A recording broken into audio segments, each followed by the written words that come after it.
I want to move on at this point, folks. We mentioned earlier that the Sudanese government has so far refused to allow the deployment of a UN Blue Helmet force, which would be larger and in theory could do more to pacify the situation than the African Union force that has been there for some time.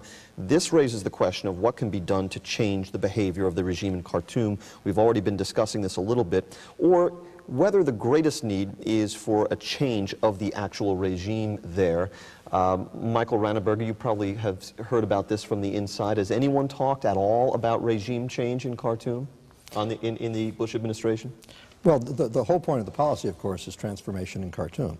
Not transformation. I'm talking about change of the regime, not behavioral right. change by the regime. Well, transformation is in effect, change of the regime. And here's why I say that.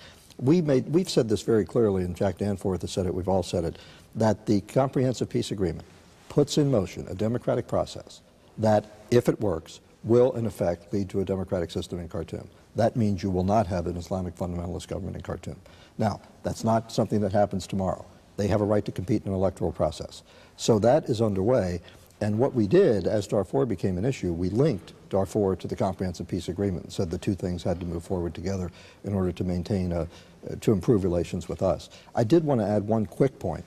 On the envoy issue, I don't want to leave the conversation without making very clear that we do have, in effect, an envoy in Deputy Secretary Robert Zoellick. I mean, he spends an enormous amount of his time on this. Has traveled to the region repeatedly and has the most, has very constructive conversations with President Bashir, Vice President Taha, Salva Kiir, all the players. And it's true that he's visited sites in the Darfur area beyond the sort of normally trafficked sites that VIPs visit, is that correct? Absolutely. I've been with him up in the Jebel Mar Mountains. I mean, yeah. Samantha Power, I want to go to you. Should we be trying to effect actual regime change in Khartoum? From your remarks about Iraq earlier, it sounds as though perhaps you would think that Khartoum might have been a worthier target for regime change efforts than Baghdad.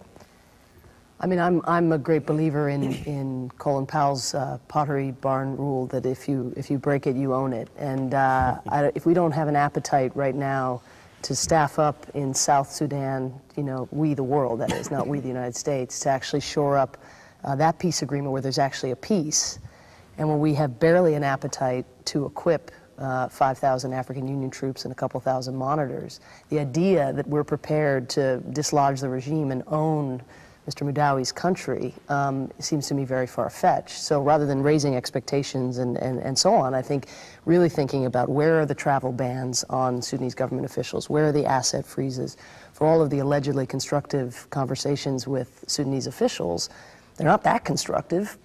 You know, we're still seeing people dying, and now again there's major spillover into Chad.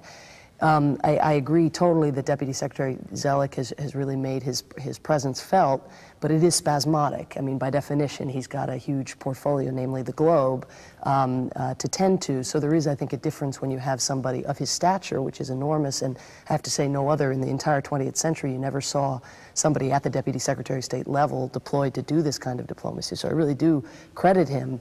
But I think ultimately the peace process, we all have to be very honest, it's going no place fast.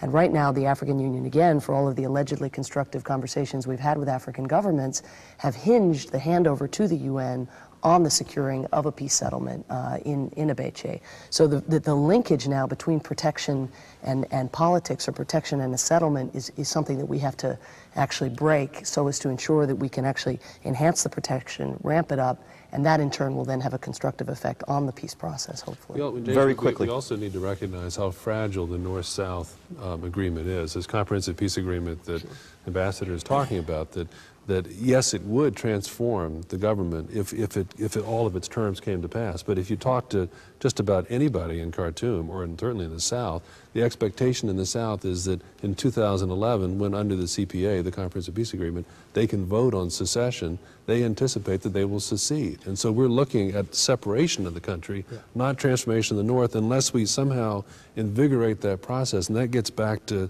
Mudawi's point about dialogue and sort of our being involved on the ground, bringing all factions together. All right, we have